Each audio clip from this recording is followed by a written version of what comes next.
Hi everyone, my name is Michelle Herrera. Thank you for joining me today.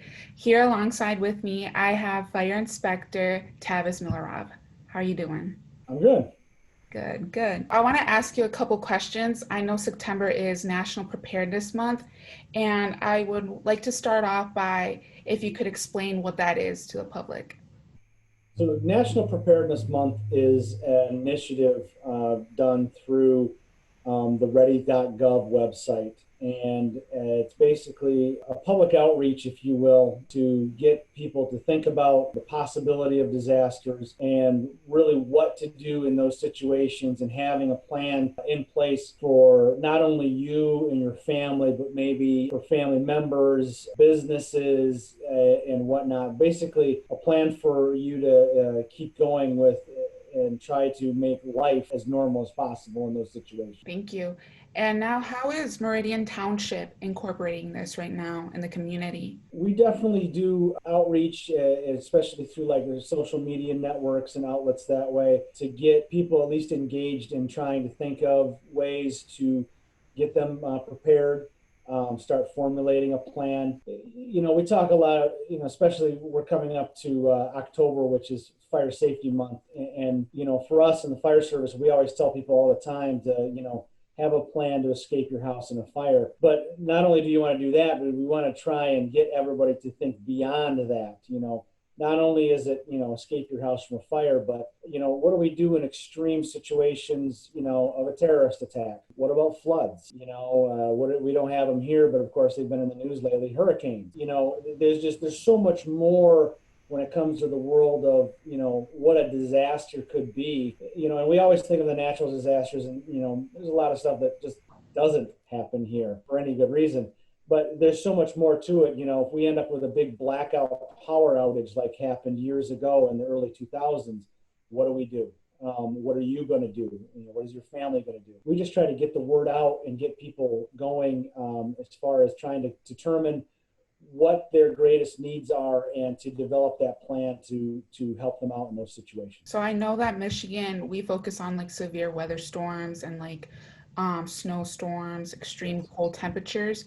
How and where can we start preparing for that?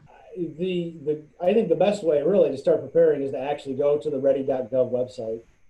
There are a multitude of resources and ideas for them through that, where you can figure out how to start making your plan, what the resources of the plan can be, and if nothing else, it's just going to get you thinking in ways that maybe you weren't expecting before. The cliche of thinking outside the box to try and mitigate a situation or whatever, but it will give you kind of a little direction and a little roadmap, if you will, where to find some resources or how to account for certain things. If we end up with a massive snowstorm, power outage, ice storm situation like happened back in I think it was 2013, then what are we doing with your pets? If you have to be out of your house for a multitude of days, up to a week or two, what are we doing with grandma and grandpa? What do we do about businesses? If you own your own business, what are you doing with that to try and figure out how to keep that going? So the website does a really great job of kind of steering you in the right direction, and then also getting you in contact with those resources that are going to be beneficial. I was looking at that website earlier today and I saw that it mentioned that we should take precaution now, especially because of COVID. So I'm wondering, how has Meridian Township prepared for this that was really unexpected to us, this pandemic? um, how did Meridian Township specifically prepare for COVID? Is that what you're asking, or? How did we like deal with it? How did we go about it? How did we inform the community members to like be safe, take these precautions? Well, the thing about COVID being that it's so unprecedented what was going on and the response to it and what needed to be done. A lot of what we could do was simply just getting the word out to the public through our media outlets, Mhm. whether it be social media or actual on screen with home TV or press releases and things like that. Um, but trying to get people with as much information as possible in the early stages of it was difficult at best. I have to give a shout out to our EMS operations chief, Bill Priest, who really did a yeoman's job of wading through the multitudes of documents from the CDC and the WHO and all the stuff, figuring out what was good, what was bad, how we need to proceed from here. Um, and the township did a really good job. And really from the township's perspective, we could only do so much because the state took the initiative to shut things down, and so we could only go so far as our outreach and being able to notify and do things for the public. And since then, now that we've gotten I would say our hands a little bit around the problem. I wouldn't say we've got a huge grasp on it yet. Um, I think we've done a good job trying to mold and adjust what normal operations were from the township's perspective to make it fit to what COVID is today and what a COVID society is now. So that's kind of how the township has molded to that. That growing up as a child, we had the fire department come in and like help us out with like preparing ourselves in case of a fire, stuff like that. Before COVID, were there any programs like that available for children around the Meridian Township to like educate them about this? So we do for the fire department, we do public outreach, fire prevention activities as much as possible. Um, every year in the fall, coinciding with Fire Prevention Month in October, we're always out into the schools doing school programs, trying to teach little kids. It's kind of a tiered approach depending on the age of the kids. But we do things that are basically, from our perspective, is just introductory, introducing little kids to firefighters and showing the trucks off and stuff, so that they're not afraid of it. That's kind of where it starts, and then we build on that to talking about not playing with lighters and matches, and knowing what a smoke alarm sounds like, and making sure they know how to get out of their home.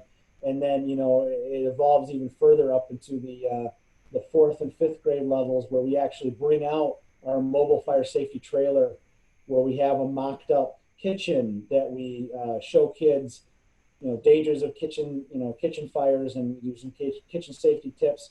And then we have this mocked up bedroom in the back where we actually practice an escape out of the smoke filled bedroom. And it's a great learning tool for that age of kids to do stuff. So we have quite a bit of programming that we can do. There's not a lot of specific stuff into the homes. We don't have anything specific there. We did run for a period of 2 years. We had our smoke alarm grant program, where we would come into the home, evaluate your home for what you have for current smoke alarms, if they're in the right locations, and if they were up to date or needed to be updated. Mm-hmm. And that was a very successful program that we ran for 2 years, and it ended in August of 2018, I believe. Or no, excuse me, 2019, August of 2019. And we were able to install over 2,500 smoke alarms throughout 630 some homes, I believe, in the township. So we did a great job there. And we're still continuously looking to ways to continue that program as far as that goes. But anybody who wants information and wants to, have a one-on-one talk with, their kids or with mom and dad or whatnot in the home and specific to their home and their needs, I'm more than willing to go out and do that. And I have done that before for certain people who have called and just asked for it. It's what I do as a fire prevention officer is to go out and outreach to the public and the community, the citizens, and do that for them. These are some really valuable tools.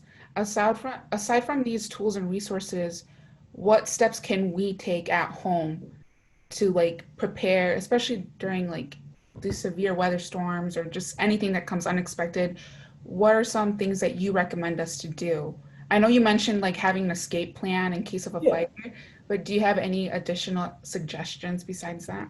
it all starts with a plan. That's, and once you get that started, a lot of people would sit there and go, well, where do I start? Well, you Mhm. start at the beginning, you know, and there's no other way to really say that is you got to just get your thoughts together and start figuring out what that plan is. Okay, if this happens, what do I do?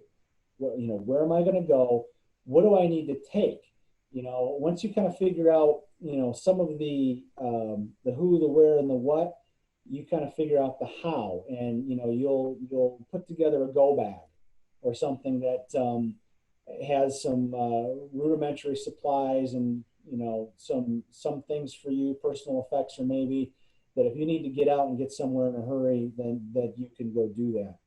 Um, but really, as far as all of that goes, it's the starting point is really the plan and getting those thoughts down and making sure you're thinking of it. And like I said, by going to the ready.gov website, um, it actually, I doing this for as long as I have, I have a short list in my head of, the things that we need to plan for, especially things around here.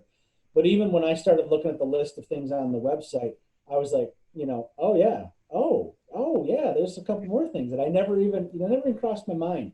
That yeah, you know what, that could be in play for this area, and we probably should take those into consideration. Thank you. Thank you so much. Do you have anything else that you would like to add or mention about National Preparedness Month? Um, no.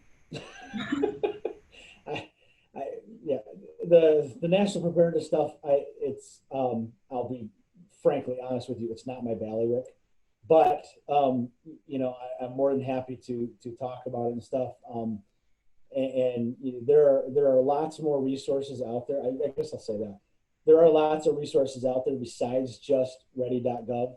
Um, and any kind of any kind of the FEMA websites or whatever. This is kind of an offshoot from FEMA, Department of Homeland Security, but not only looking at, say, the national level, which is where all this comes from, but also look for resources at the state and the local level. Ingham County has their own, Homeland Security office, and Rob Dale, who's a good colleague of mine that works out of that office, um, is a practical master of the disaster world, and has his degrees in disaster management and stuff like that. And to have that kind of a resource locally working for us in the county is fantastic. So don't just think, whatever you're going to find is out there on the website. Look around to your own community and look around your own local governing agencies and things like that. There are resources out there for you to get this going and to get you to a better place and be prepared. Great, great. Thank you so much for your time and for You're this. It welcome. was really informational. Like I wasn't aware about this month either, so I really appreciate your information and the Not a resources you problem. provided.